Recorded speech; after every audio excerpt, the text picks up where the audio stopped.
business records in New York, that is a misdemeanor, but can be elevated if, in fact, intent was used to conceal another crime. That's why this case is relevant, because the prosecutors made the case that there was intent, of course, a campaign finance violation.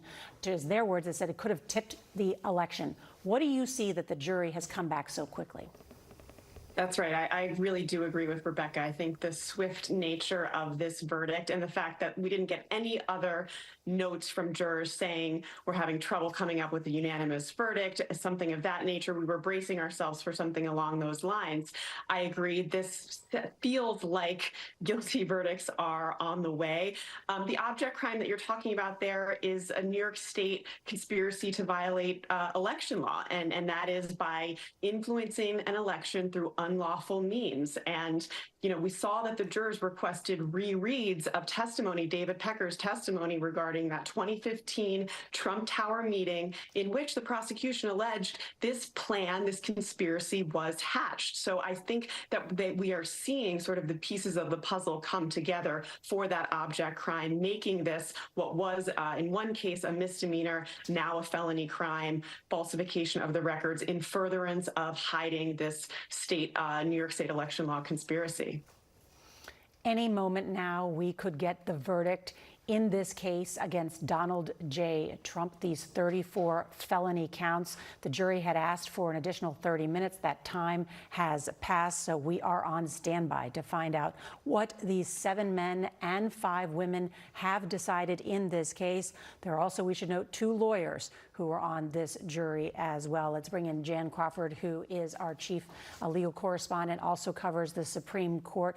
What do you see about today as we await this verdict? Well, I mean, following up on Major's point, I think what is so extraordinary is this was kind of seen as maybe the weakest of the cases that could have been brought against former President Trump. The main case being, of course, potentially the prosecution for his attempts to overthrow the 2020 election. That case has kind of ground to a halt as it is now before the Supreme Court on whether or not he is absolutely immune from prosecution there. We're awaiting a decision from the court which could determine whether that trial will go forward. It could be potentially impossible for that prosecution. So we could be in a situation where out of all the cases, the classified documents case, the January 6th potential prosecution, in this case, this could end up being the only case against former President Trump to go to trial and potentially merit a conviction. And to Major's point, that could land in ways that we cannot possibly imagine. A former president being convicted on charges that are novel in some cases, considered weak by many legal commentators, and multiple grounds for the president to argue on statutory and constitutional grounds that he is going to appeal this and fight it in the appellate courts. Donald Trump and his attorneys are in the courtroom. The judge is in the courtroom. The jury is being brought in. We are just minutes or seconds away from a verdict. And of course, as soon as we know that information, we will share it with you. I think one of the key questions likely that our viewers may have, if Donald Trump is a convicted felon, he can still run for president. Does it mean he will go to jail? We don't know, because the judge has discretion. As a matter of fact, in the closing arguments, but he could. Yes, he could. I mean, that's out there on the table. But in the closing arguments, former President Trump's lead attorney, was harshly criticized by the judge for injecting into his closing argument something that defense attorneys know they shouldn't inject, which is, you can't send a former president to jail over this. And the judge said, wait a minute, you can't talk about that. First of all, it's a discretion in my hands. And second of all, you can't talk to a jury that way in your close. But the former president's legal counsel injected that, I believe, as a safe harbor to tell the jury the stakes are so high. Tactically, I believe the jury knew that going in. The jury has known from day one the stakes are enormously high. One other point, talking about this 2015 meeting in Trump Tower.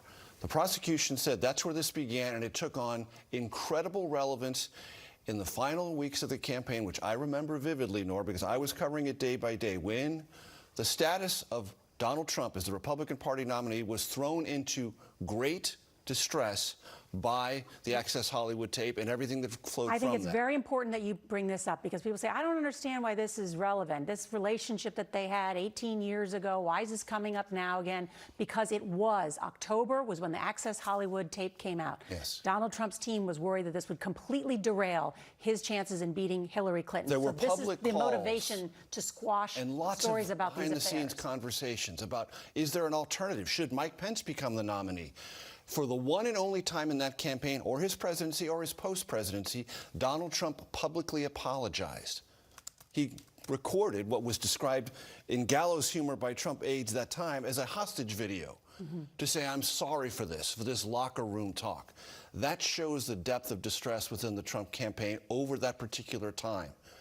And the Stormy Daniels story, if it had been confirmed and verified in that real time, the Trump campaign had every reason to believe that could have been not only damaging, Nora, but potentially fatal in the closing hours, closing weeks of that campaign. We are just moments away from a verdict in the case against Donald Trump. I want to bring in Errol Barnett, who is outside the courtroom. You can see a lot of the activity, though, where Errol is, a lot of the police activity. And Errol, remind us what some of the questions were that the jury had today in terms of clarification. Nora, that's what's so interesting. It was yesterday, after only approximately 4 hours of deliberating, that the jurors had notes for the judge. They needed instruction from the judge on what it meant to infer something. They also wanted instructions as to how to value Michael Cohen's testimony, considering he was an accomplice to this alleged crime. They also wanted 4 additional pieces of testimony as it related to David Pecker, a close confidant, and someone who testified that he's still a friend of Trump and considers him a mentor. And they had questions about testimony relating to a Trump Tower meeting in August of 2015, which the prosecution says was the nexus, the core, the origins of a scheme to deceive the American public by suppressing negative stories about Donald Trump in the tabloids, amplifying negative stories about his opponents to effectively pave the way for him to the White House. They wanted clarification on that. And what's interesting is when the judge clarified that because Michael Cohen is an accomplice, you cannot convict based on his testimony alone unless it is corroborated by other evidence and testimony as part of the trial. Also, he clarified to them that they can infer something. Basically, he used the analogy of if it rained overnight.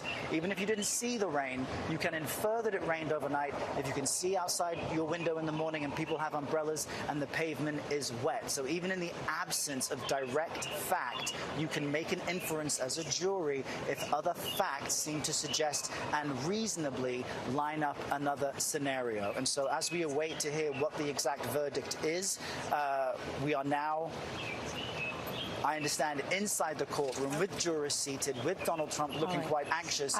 We're getting word of what the verdict is. We are getting word on the first count that Donald Trump is guilty. Now remember, there are 34 counts that we will go through. Count 2, guilty. Count 3, guilty. Count 4, guilty. Count 5 and 6, guilty. Count 7, guilty. Count 8, guilty. Count 9, guilty. Count 10, guilty. Count 11, guilty. Count 12, guilty. Count 13, guilty. Count 14 and 15, guilty. Count 16, guilty. Remember, this is a unanimous decision by the jury on each of these counts. Count 17, guilty. Count 18, guilty. Count 19, guilty. Count 20, guilty. Count 21, guilty. Count 22, guilty. Count 23, guilty. Count 24, guilty. Count 25, guilty. Count 26, guilty. Count 27, guilty. Count 28, guilty. 29, guilty. Count 30, guilty. Count 31, guilty. Count 32, guilty. Count 33, guilty. Count 34 guilty. Donald Trump has been found guilty on all counts of falsifying business records in an attempt to cover up these alleged relationships in the New York hush money trial. It's an extraordinary moment. Norah, to hear you read what you just read is a moment of enormous gravity for this country. We cannot overlook that. To hear that word, guilty, not just once, but 34 times about a former president of the United States in any context is completely uncharted territory. And there will be a raging debate across this country about the propriety of bringing these charges. But under our system, a grand jury heard the evidence. A grand jury rendered an indictment. And through all due process, the former president was accorded all due process rights. And a jury of his peers assembled in New York in this courthouse found him guilty on all charges. This is not just a legal moment for this country. It is not just a political moment for this country. It is a moment where everything about politics and law and our orientation to both are convulsed as never before. Donald Trump has become the first former president ever convicted of a crime. I want to bring in Robert Costa, who has covered Donald Trump for a long time and written books about Donald Trump. I can only imagine what the former president is doing right now. Norah, this is the conclusion of a trial, but it's only the beginning of a fight. I've already gotten new reporting from Trump sources. They are planning to appeal this decision as much as they can, and they plan to mount a grievance war across the country. To echo what Majors said, this is a moment of seriousness for the country on a legal, political, and Democratic front, because you now have a presumptive Republican nominee who will be mounting an appeals process as he heads toward the Republican convention, and he has the Republican Party behind him. It was here in the park, steps away, that the Speaker of the House, second in line to the presidency, Mike Johnson, came here to say, "We stand with Trump." So many have come here wearing red ties and saying that Trump is our candidate, regardless of whether he's convicted of a crime in New York City.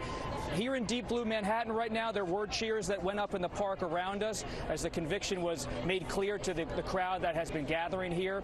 But from Trump supporters across the country, there is anger and frustration right now. And Trump campaign officials are arguing this is going to make Trump stronger inside the party. But now, as a convicted felon, it could raise new questions about maybe not his nomination for the Republican Party, but Democratic sources really believe some swing voters in places like Michigan, Pennsylvania, in the suburbs across the country might start to say, do we really want to have a convicted felon in the White House? It's a tag that Trump can no longer escape. It's an important, we're talking about a legal issue right now, but a political issue as well, as you point out. I want to go straight to Errol Barnett, who is right outside, who can give us a sense of what's happening there outside the courtroom. Errol? Norah, two angles I can give you. Outside the courthouse, we're hearing some sense of cheering and people yelling guilty. The courthouse directly behind me, while our reporters inside are painting some of the color as the foreperson read out the verdict. It was very similar, Norah, to the way you read this out. It was quiet and somber inside the courtroom, with former President Donald Trump seated as the defendant, looking at the jury as the foreperson, leaning with his left arm on a railing and a right hand holding the microphone, slowly 34 times said guilty as the judge was asking for the jury's verdict on these felony counts. Then the judge asks the jury, is this accurate? Is this the proper reflection of your verdict? They said yes. And during this entire time, Donald Trump staring intently at each of the jurors, the lawyers standing with their hands clasped, and the jurors at this moment being thanked by the judge for their service. Judge Merchan acknowledging that these past 6 weeks have been stressful for them. Let's not forget, some jurors that were selected early dropped out and buckled under the pressure, the media spotlight, and the importance of the moment. But inside the courthouse, a somber moment as Donald Trump, former president of the United States, GOP presumptive nominee, had to sit and listen as a defendant as a jury of 12 12 of his peers found him guilty on all 34 felony counts. This was the moment that Donald Trump became a felon. Errol Barnett, thank you so much. I want to bring in our legal panel. Again, former Manhattan Assistant District Attorney and CBS News legal contributor Rebecca Roiphe joins me again. And Rebecca, let's talk about this. Donald Trump is 78 years old, a first-time offender in the eyes of the New York court system. Will he go to jail? What do you think happens? We really won't know until the sentencing. I think that, he's certainly not going to jail for the rest of his life on these counts, but there is a real possibility of some jail time. And of course, any jail time for somebody in his position of his age is a significant thing right now. One other thing that has struck me about this case is there has been so much criticism of the case. And in a way, this verdict does vindicate Alvin Bragg, the Manhattan District Attorney, who brought this and defended it as a case that is quite standard for New York and for Manhattan. And, of course, when all eyes are on our local justice system, sometimes things look unusual, bizarre, different. But in many ways, this is not as different from other cases as some people suggested it was. And the evidence, as we can tell from this quick, strong verdict, was fairly strong. Rebecca, thank you. I want to bring in Caroline Pelosi. She's a criminal defense attorney and lecturer in law at Columbia Law School. And on that same point, Caroline, because I think people want to know not only what happens to Donald Trump, what happens in this presidential election, which is now 6 months from now. The question before the judge in terms of sentencing, prison time, or there could be probation, right? What are some of the things that the judge will consider?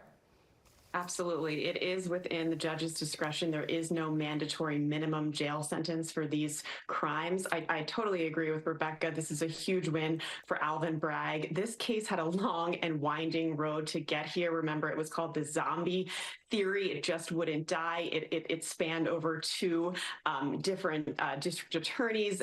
People resigned in protest for the ways that they felt about whether or not the case was being brought. But this will mark the beginning of a lengthy appellate process. I like to point to the Harvey Weinstein verdict being overturned. That took soup to nuts 4 years. Justice takes time. So there are, many legal issues here that I think are ripe for review. I don't know that any will take the day, but certainly there are meritorious arguments to be made.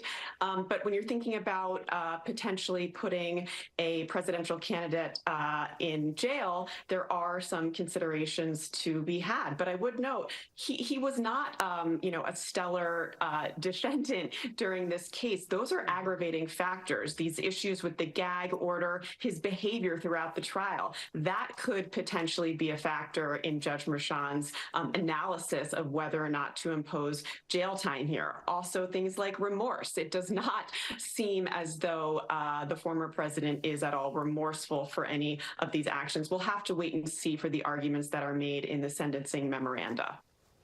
It's a good point, Caroline. As you note, Judge Merchan has found Donald Trump that violated his gag order 10 times during this trial. Caroline Pelosi, stand by. I want to bring in former Manhattan District Attorney Cy Vance, who first opened this investigation into former President Donald Trump in 2018, but left office before the charges were filed. Cy, good to see you. What's your reaction to today's verdict?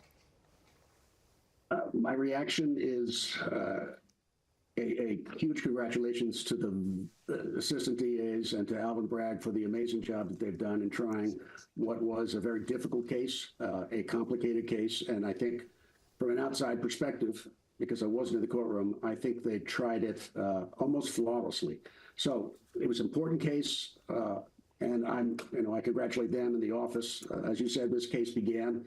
The Trump investigation began some time ago when I was district attorney. We had to go to the Supreme Court twice in order to get access to his financial and tax records.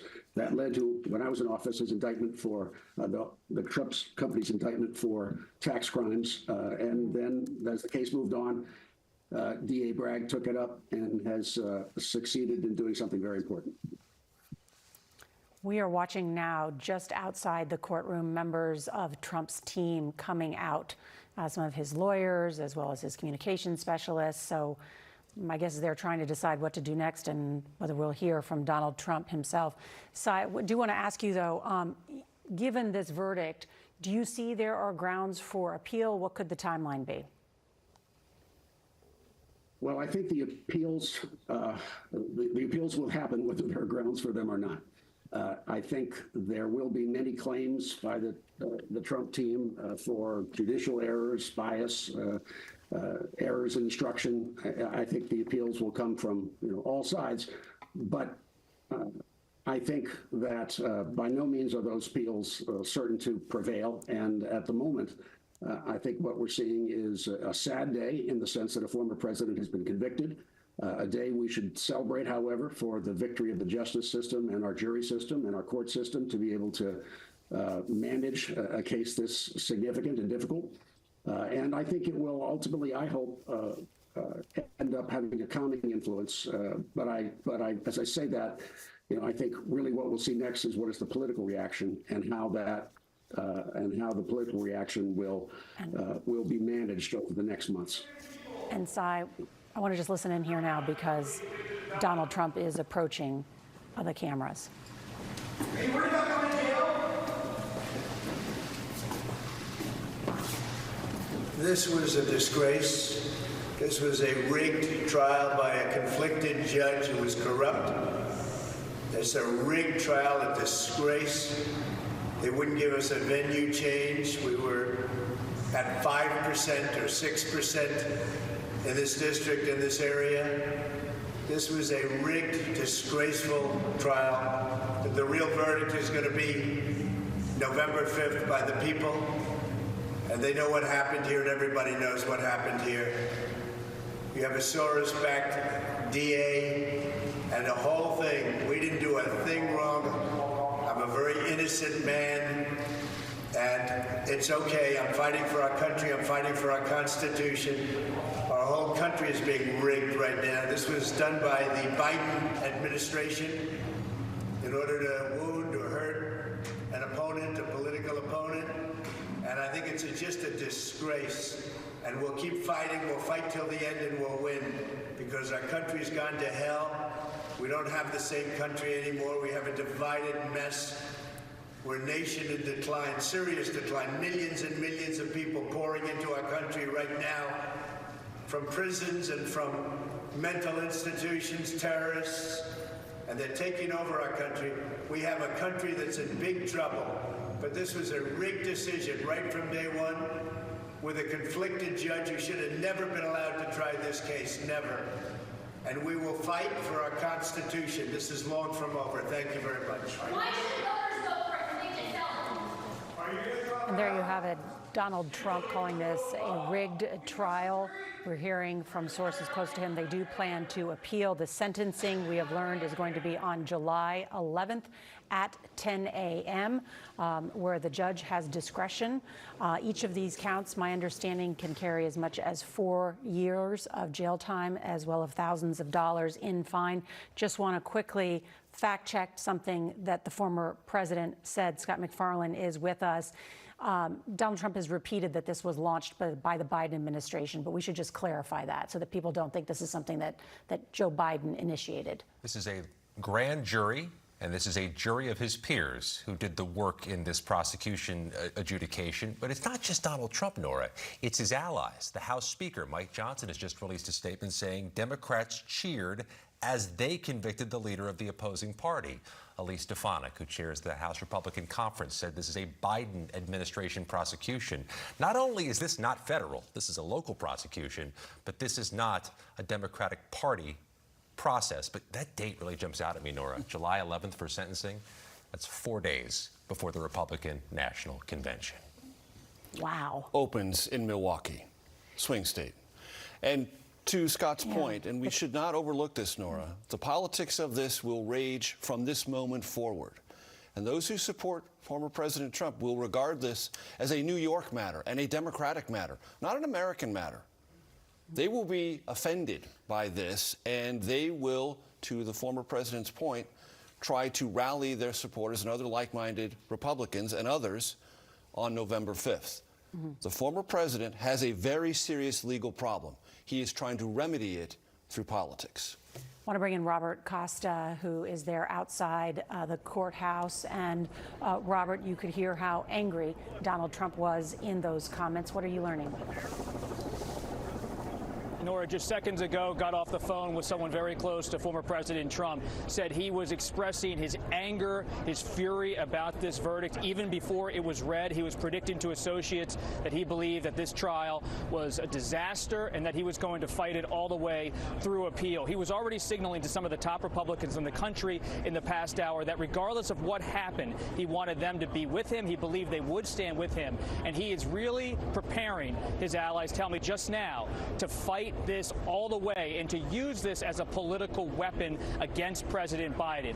The Justice Department not involved in this case. This is a case in Lower Manhattan. This was a jury comprised of 12 New Yorkers, people who are his peers in his home city of New York. At the same time, you're going to hear former President Trump constantly use this as a refrain that he was targeted by this trial, targeted by this prosecutor, and he is going to use his own channels of communication, whether it's social media, some kind of rally or speeches or other means, to get his message out there without fact-checking and often without the bounds of normal discourse holding him in. But this is American politics today. He has helped to create and really spearheaded this environment we are in now. But I know from people who have been with him in the past hour that he is furious and that this is not just something he's going to leave to the lawyers. He wants to be out front now, and this country is going to see him out front all summer.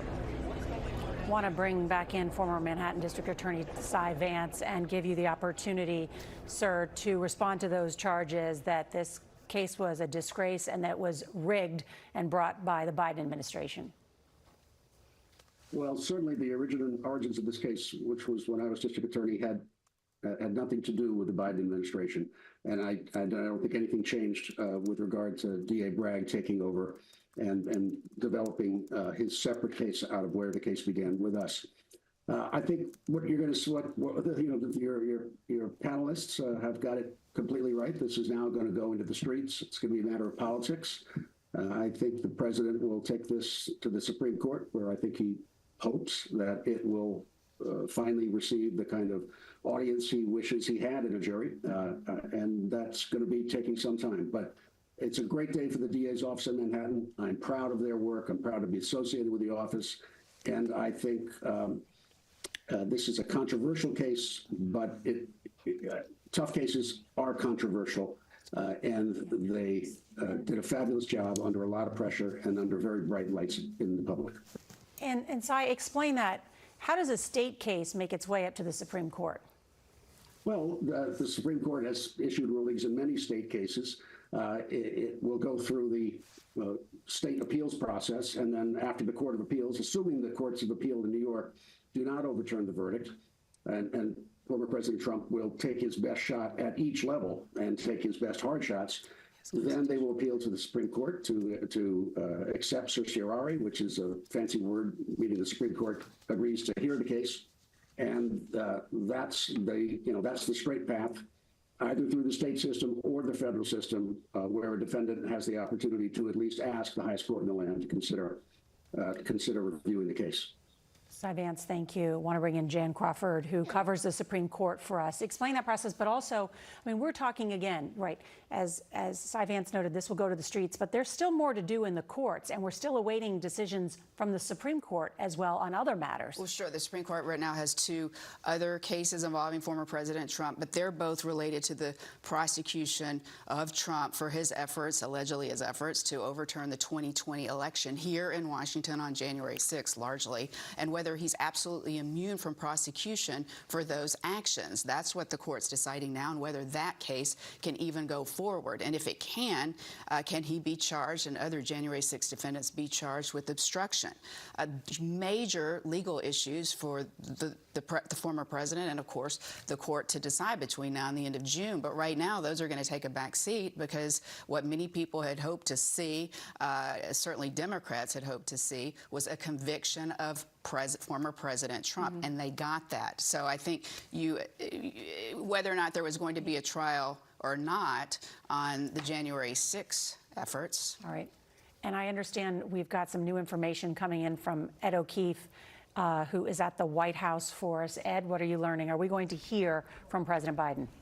We are not going to hear from President Biden, but we have a written statement from him, Nora. I'll explain why we won't in a moment. In his statement, he says, in New York today, we saw that no one is above the law. Donald Trump has always mistakenly believed he would never face consequences for breaking the law for his own personal gain. But today's verdict does not change the fact that the American people face a simple reality. There is still only one way to keep Donald Trump out of the Oval Office, at the ballot box. Convicted felon or not, Trump will be the Republican nominee for president. The threat Trump poses to our democracy has never been greater, the president says in his statement from his campaign. He says Trump, quote, is running an increasingly unhinged campaign of revenge and retribution, pledging to be a dictator on day one and calling for our Constitution to be terminated so he can regain and keep power.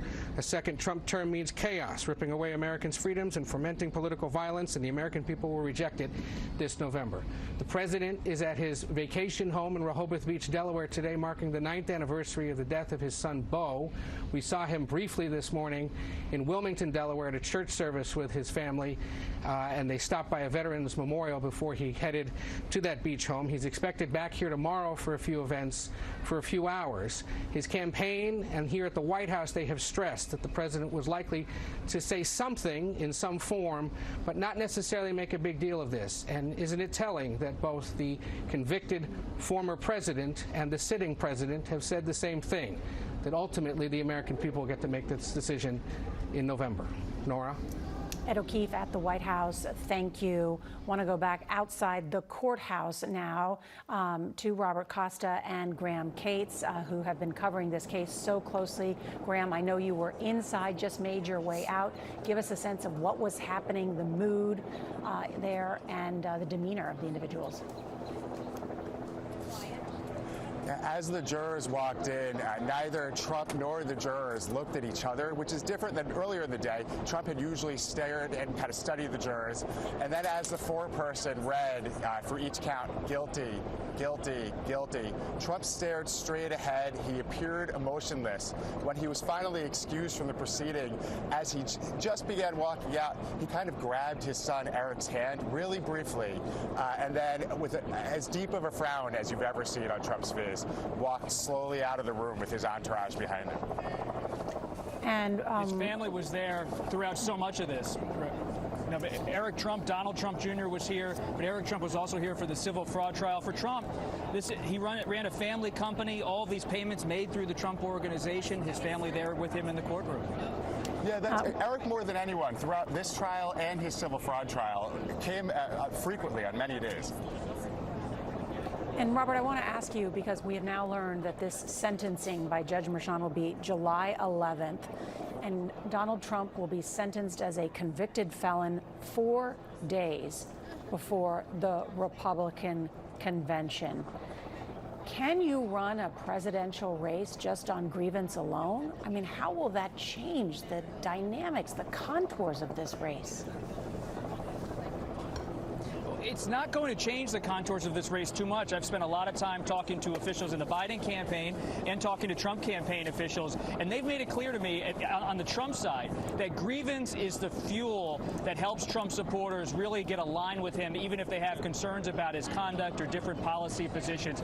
But Trump's also running a campaign concurrently against President Biden's record on the economy, about border security, railing against the president's policy on immigration. So in many respects, he's running a traditional Republican campaign, and that's why he has the Republican Party ensconced in his grip. He is someone who has the speaker, so many senators saying, "We're with you, Trump," nodding along. They almost forgive his grievance because they believe he's able to put together a coalition of populism, nationalism, and anger that will propel not only him to the White House, but them. And that's really the calculus here for so many Republicans at the highest level I'm speaking with. They're staying with Trump because they believe he still is, even as a convicted felon who might have a prison sentence as he approaches the Republican convention, he still is their path to power. I think this is a good time to go through some of the basic questions that are out there, because Donald Trump said that the real verdict will be on November 5th. That is now 159 days away. Major, he can run for president as a convicted felon. Absolutely. Right. Can he vote? Yes, because he's not, so he's not adjudicated fully because the appellate process goes on, so it's not over until it's over. And as Cy Vance indicated, that overness may take a considerable period of time because the former president will try to find every venue possible, legal, to reevaluate and possibly overturn this verdict. And in reading so all until all that is done, he is a voter in good standing, to my understanding. There are former prosecutors who said that it's unlikely that a 77-year-old former president, since this is his first offense in this course, would be sentenced to jail. But it could happen. But could he be elected president while serving prison time? Well, obviously that's never happened, right? But there's nothing that we know of that would stop that from happening. And even if he doesn't go to jail, there's a number of other options available to this judge, including house arrest. So what does that mean for the campaign? It is almost inconceivable to kind of think about all, the road ahead for us now as this political campaign starts with a convicted felon that's potentially the Republican nominee. And our polling division and election analysts, Anthony Salvanto, Kabir, others, know how difficult it has been, impossible, Nora, to actually gauge what people's reaction is going to be if there was a conviction. We now are in the first hours of the country absorbing this. And all these questions now overhang a presidential campaign in ways they didn't 1 hour ago. And when people think about this, some will be enraged, some will find solace that there is accountability institutionally in our country and our system works, our justice system works, and others are going to ponder, well, my goodness, what does this mean if he is elected? And those imponderables now are realities. And how people process that and then decide their voting behavior from that is unknown territory, but it begins in earnest this afternoon. He set the ground yesterday for this, saying that Mother Teresa wouldn't have even beaten these charges and the system was rigged. And people will believe that. Some people will believe that, for sure. There are a significant number of people will believe that. You look at polling that shows a complete erosion of faith in our institutions across the board. Many people say that Donald Trump caused some of that. But when you hear Republican leaders right now in the House and Senate issuing statements saying this is a travesty, this is a pro-Biden judge, this was rigged from the beginning, a significant number of American people will believe that. You don't think it's a stretch to compare Donald Trump to Mother Teresa? Well, I didn't say that. I think he said that. Yeah. And there's going to be this process to try to discredit jurors. We've seen that in the previous prosecutions that are aligned to January 6th and the 2020 election, where they say it's a liberal jury in Washington, D.C., a liberal jury in Manhattan, almost like there's it is a liberal jury in Manhattan. I think that's hard to argue with. But for the moment the jurors met behind closed doors, you function as a jury. And the foreman had to get up, hold a microphone today, and announce a verdict against a former U.S. president. And there is always this concern. Anybody related with a nexus to a Trump case has the threat of being threatened, doxxed, or hassled. But, Jan, those jurors also swore that they could be impartial. Oh, so just to say that they're from a liberal area, that votes liberally and votes Democratic, does not mean that they did not promise under oath that they would be impartial. And I certainly am not implying that. Yeah. I am saying that we have to acknowledge what the facts are, because those are facts that the American people are going to hear. To Jan's point, inferences will be drawn. Yeah. Inferences in the political dialogue across this country will be drawn about the composition of this jury and the location of this case. And the inferences will be drawn. And the judge, and why the case wasn't brought initially under the previous district attorney, and why the federal government didn't pursue these federal election charges against Trump. There's a number of questions that people are going to have. There's a number of questions that Trump is going to raise on appeal, starting from the very beginning with the indictment itself and how what was some of those underlying object offenses. There are constitutional issues that he can raise. There is a lot there that he can use as this campaign unfolds to argue and point to that this entire prosecution was flawed from the get-go. I think we all have a lot of questions, too, about what happens next, not What only in the happens next? political arena, but also what happens to Donald Trump. So I do want to bring back in Caroline Polisi. She, Caroline, the judge, as we've noted, has wide discretion over the sentence here. But do you think that Judge Merchan will sentence the former president to prison?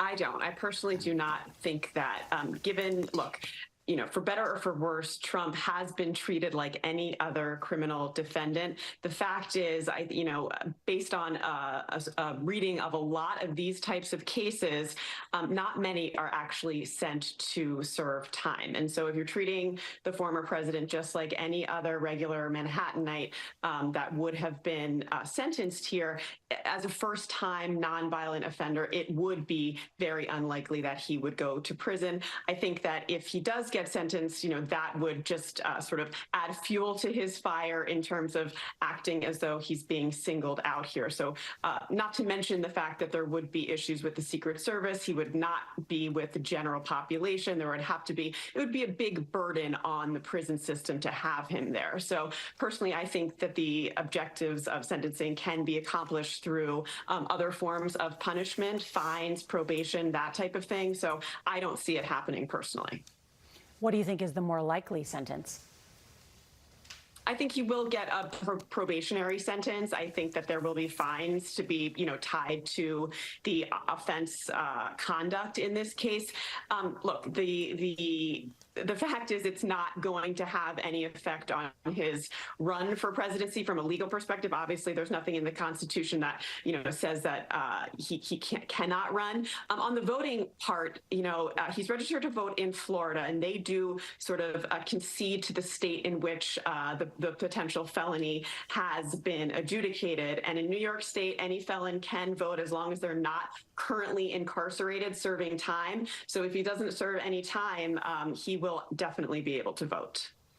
In researching and preparing for today, I did read, though, that if Donald Trump is sentenced to probation, he would be required to clear any out-of-state travel, such as campaign rallies or fundraisers, with a probation officer. Well, that is absolutely true. Yeah. I guess that can be done through staff and lawyers, but nevertheless, something we haven't seen before. Absolutely. And that happens every day. I do that for my clients a lot, all the time. It is not fun dealing with probation, getting every little, detail of your life, really having them sign off on any time you want to travel. I do not see the former president, conceding lightly to this type of probationary sentence, but nonetheless, he will have to. And then finally, Caroline, on grounds for appeal, what do you think Trump's attorneys could latch onto? There are a lot of grounds for appeal here, starting with just the law, the statute under which the DA brought this case. There's been a lot said about this issue of unanimity among jurors. While the elements of the offense here were reached unanimously, there is this added little hook here that the object offense here, the New York State election law conspiracy, had to be done through "quote unquote" unlawful means. The jurors did not have to find unanimously with respect to what those unlawful means were. Remember, there were 3 presented to them: tax fraud, FICA violations, and other falsification of business records. I think there are potential due process issues in that statute. And then with respect to the jury instructions, they weren't allowed to bring them back with them. There will be questions on just how they arrived at their verdict. There is a lot here. I'm not convinced that any will take the day, but I do think that they are not frivolous arguments. Carolyn, thank you. I just want to share with you what we're hearing from our Pat Milton, a producer out there, is that as soon as the verdict was released, the NYPD dramatically increased their presence there. You may have been able to hear as Robert Costa was speaking, or Errol Barnett, the NYPD helicopters flying overhead of the courthouse. Streets all locked down there. I think you still see the president's motorcade there. That's the shot there. There's some 100 mixed onlookers, protesters, supporters. There are Trump supporters there wearing red MAGA hats. They are gathered. So it is quite the scene in Manhattan there for this historic verdict. Just to remind everyone, just a short time ago, learning that this jury of 12 were unanimous in convicting Donald Trump on all 34 counts. And Donald Trump will be sentenced now on July 11th.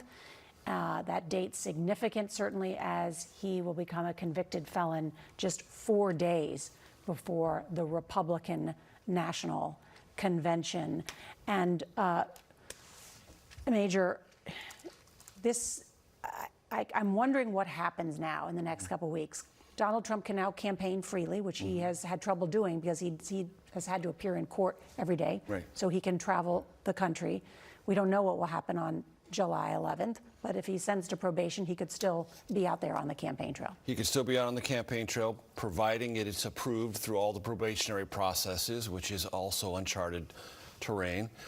And in the one sense that I think this trial matters politically is that for the former president, every day at the courthouse was a day to prepare for this day.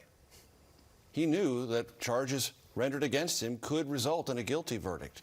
So how do you prepare for that? You don't prepare for it psychologically, not if you're former President Trump. You prepare for it politically. And seeding the clouds every single day with deep-seated questions about the process and the orientation of the judge, the jury, the proceedings around it, some of it completely without factual basis, some of it driven entirely by grievance, some of it completely ignoring the underlying facts, but some of it based on his own gut sense that if he were convicted, what he had to do in that intervening time, however long this trial took, was prepare his supporters for the idea that if it was a guilty verdict, it would be on its moment deemed fraudulent and offensive to them. That's the political terrain that the former president has occupied every single day of this trial. And it now takes on greater significance because, in his rhetoric, what I foretold has now happened, and I will campaign on that basis. I want to bring in Ed O'Keefe, who is at the White House and has traveled recently with President Biden out on the campaign trail. What are you hearing from Biden's advisors? Nora, we've just gotten off the phone with White House and campaign officials who tell us we will not see or hear from the president for the remainder of today. He remains at his home in Rehoboth Beach, Delaware, with his family privately marking the death of his son, Beau. Campaign aides stress that the reaction to this, whatever it looks like in the coming days, is expected to be modest because it is their view, based on polling done by us, by other news organizations, by the campaign, that this is not going to move large blocks of voters in battleground states in any real measurable way, that opinions on the former president are pretty much baked in. And to that point, we saw just minutes after this verdict, the former president send an appeal to his supporters to donate to his campaign, calling him a, quote, political prisoner. We saw the current president use his Twitter or X account to blast out a fundraising appeal to his supporters, saying this will all be determined in November. And so both of these campaigns now are preparing for just that. In the case of the Biden campaign, he was in Philadelphia yesterday speaking about the economy, trying to sustain support with black voters, and aides that I was just speaking with remind us the plan is to keep focused on issues like access to abortion rights, corporate greed. You're going into the month of June, so you're dealing with a lot of anniversaries around mass shootings, and that's expected to be part of his focus. And on the world stage, he'll be in France and Italy in the next 2 weeks, meeting with European leaders. There's news this afternoon from here regarding the expansion of the military operations in Ukraine. Just be presidential and allow that contrast to stand alongside what we're seeing on the streets of New York and continue to play out. I'm being handed a statement from the White House counsel's office, and this will stand, Nora, as the only official comment from the White House today. Spokesman for the White House counsel's office saying, quote, "We respect the rule of law and have no additional comment." Nora? Ed O'Keefe, thank you very much. I want to bring back in Cy Vance as we watch the president's motorcade leave the courthouse there. And Cy, thank you again for staying with us, and it's great to have your expertise as the former Manhattan District Attorney. So Trump would likely have to visit this probation office. Is that now? What is that like? Well, he, like every other defendant, is going to be interviewed by the probation department because the probation department makes a recommendation to the judge regarding sentence as a state organizational matter. I don't know whether that he was checking that box out while he was still in court. More likely, he was staying there because of the security issues that they wanted to have locked down between courthouse and his Trump residence. Yeah, and Cy, Major Garrett has a question for you. Cy, so good to have you with us. Yeah, could you, from your perspective, answer or inform parts of the country that hear former President Trump say this case never should have been brought? There is no crime. It is so novel as to stretch all understood bounds of prosecution, even in Manhattan. Those are, I think, the core accusations meant to undermine what we're seeing playing out today. Can you address those? Well, first of all, you've got to go through a process before you charge anyone, let alone a president, of presenting a case to a grand jury. Those grand jury minutes are reviewed by a judge. The judge goes through innumerable layers of motions to dismiss.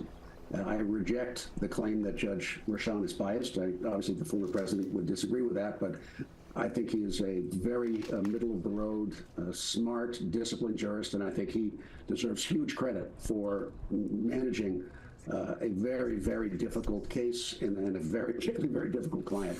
So it's easy to blame New York. It's easy to blame the Manhattan DA's office. We were the first office to indict his alter ego company and pursue investigations against him. But that's because it's because of what he did, not because of politics. Cy, let me ask you, you know Judge Merchan, certainly within the legal system. Do you think he will sentence Donald Trump to prison?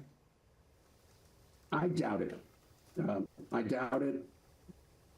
And but giving what Judge Merchan wide room to not, not telling him anything about what to do.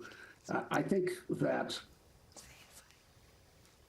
if this were an more ordinary case, given that Alan Weisselberg was sent to 3 months in prison and then another 3 months for lying, that his boss, Donald Trump, in any other world would probably be getting an equivalent sentence.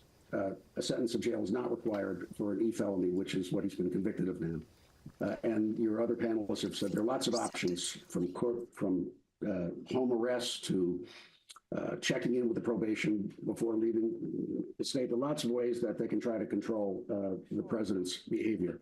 Yeah, I mean, I heard what you said, Cy, that you doubt that Judge Merchan would sentence Donald Trump to prison time. But if he did sentence him to prison time, do you think he would grant bond on his appeal while he makes the appeal?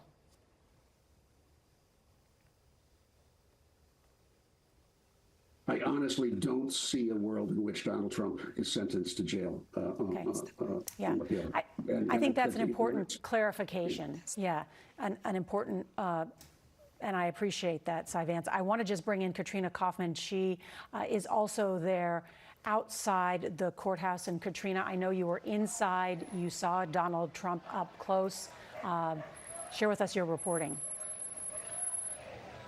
I was sitting right there as Donald Trump exited the courtroom after this verdict, a very deep frown on his face, followed by his attorney, Todd Blanche, who looked equally upset, and his son, Eric. And as the jury had come into the room before to deliver the verdict, Trump was looking towards them, and none of them looked him in the eye as they walked by. And also, when each one was confirming that they agreed with this verdict that the foreman had read, he looked over at each juror one by one as they affirmed the verdict. His son Eric was sitting behind him that whole time, and when they got up, he and Eric had a little bit of a handshake before they exited the room. But I can't describe to you the feeling of tension as well as we waited for the verdict to come down. We got about a 20-minute warning from when the jury sent a note to the judge and we found out. We were all just sitting there, and you really could have just cut through that tension with a knife. But clearly this was a very difficult moment for him. I was watching him as well as the verdict came down, and he just had this very blank look on his face. His eyes were so squinted that it was almost hard to tell if they were even open during part of the time that the foreman was reading that he was guilty on each of these 34 charges. Katrina, thank you. And just to recap what we have learned in the last hour, this historic decision, Donald Trump found guilty on all 34 counts. This is the first time in history that this has happened with a former president. He is also the Republican nominee for president and will be sentenced 4 days before the Republican National Convention in Milwaukee this July, and just after a presidential debate as well, the first this summer against Joe Biden, which will be must-see TV, no less. I want to ask about that because I think many people look at sometimes, I just want to step back for a second. When we show national polls or you read about national polls about the mood of the country, those are the mood of the national electorate. But a presidential race is decided in battleground states. Sure. And it will be decided in 7 key battleground states, just like it was in the last election. And of those 7 battleground states, that's what we'll be looking at closely too, is does this sway that small percentage or two of voters either way? Does it bring some of Trump's supporters who've been on the fence and say, you know what, this was rigged. I'm really angry. I want to change the country. And they decide to come back. Or do some of those independents in these key 7 battleground states say, you know what, I kind of liked Trump. I like some of the things he did on the economy or on immigration, but this just can't go on. I will cast my vote for Joe Biden or I'll stay home. I mean, that's the question that confronts us now in terms of the political arena, correct? Exactly. And there's polling data in, let's just say, 3 of those battleground states, Pennsylvania, Michigan, and Wisconsin, that show anywhere from 10 to 15% believe if there's a guilty verdict, it might influence how they approach their vote. Well, that's not a sizable total in the 100% context, but in states like Wisconsin, decided by 20,000, Michigan decided by 180,000, Pennsylvania decided in 2020 by 80,000. Suddenly that number, that percentage of people whose votes actually they thought beforehand could be influenced and possibly negatively about Trump if he's found guilty. Well, suddenly that becomes very, very important for the former president and for President Biden.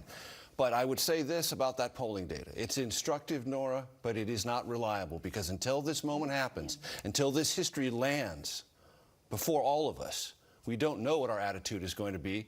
Now we're beginning that process. I'm interested what happens to the polls after this remarkable 3 or 4 weeks we're about to experience in America, where there's a presidential debate between 2 men who've had the job before, a president of the United States now out of office being sentenced for a felony, and then a Republican National Convention. And somewhere in between, we also could find out what the Supreme Court is going to let happen here in Washington on the 2020 election conspiracy case. And whether that trial will go forward. Whether it even goes forward. All of that happening in this finite period of time. And Jan, you cover the court so closely. What do you think happens with the Supreme Court? That they will say that he's not completely immune from prosecution? Because Donald Trump is saying he's absolutely immune from prosecution in the January 6th stuff. They're not going to go along with that. But the appeals court kind of said, well, no, Donald Trump, you can be prosecuted for pretty much anything. I think they're going to find some middle ground where there's some immunity. What is it? And what does that mean? That means that we're going to get a decision potentially at the end of June. Is the court going to send it back to a lower court? And then is that going to further delay this trial? But practically speaking, what does that mean? So if there is some limited immunity, that would be things that he did while he was president of the United States. So would that cover then these classified documents or January 6th? Those trials could then go forward? Yes, potentially, absolutely. I do not see the Supreme Court in this case shutting off those federal trials. They may limit some of the charges, but they're not going to say Donald Trump cannot be prosecuted in federal court. But that will again convulse the nation, don't you think? No, I don't. I think, yes, it'll be a big headline and it's going to be a big story, but this is the earthquake This is the trial. This is the conviction that Donald Trump's opponents wanted and they got. There's going to be tremendous validation. Many people believe the system worked as it intended. I think the big headline that we just heard a few moments ago, though, was from Alvin Bragg's predecessor. When you asked him, is Donald Trump going to jail? I mean, he's facing multiple years in prison as a result of this conviction. And he said he can't see a scenario that he would go to jail for this. So now we have a situation where he's been convicted of falsifying business records with intent to cover up a crime that voters really wouldn't have cared about in 2016. And are people actually going to care? And is that going to affect those polls? Well, it's an excellent question. And fortunately, we have Nicole Killion, who is out on the campaign trail. She's in the battleground state of Pennsylvania. She's been talking to voters. And Nicole, I'm dying to know what you've been learning as you have been out there speaking with people. Yeah, well, Nora, unsurprisingly, some of the reaction has largely fallen on party lines. As you mentioned, this is a critical battleground state, but this area of Allentown in the Lehigh Valley is really a bellwether for the state of Pennsylvania. So we did talk to some Democratic voters, some Republican voters. Of course, many Democrats tell us that they believe the former president should have been convicted, but many Republican voters that we talked to feel that the system is broken, that this was just a political trial and a political decision. That being said, one Republican voter I spoke to in particular is still wavering to a certain extent in terms of his vote. This is somebody who supported the former president back in 2016 and 2020, but is not sure whether he will support the former president going forward. Nora? That is really interesting, Nicole. Thank you so much for your reporting there. It has been a historic day here in America. The first ever criminal trial of a president ends in conviction. Former President Donald J.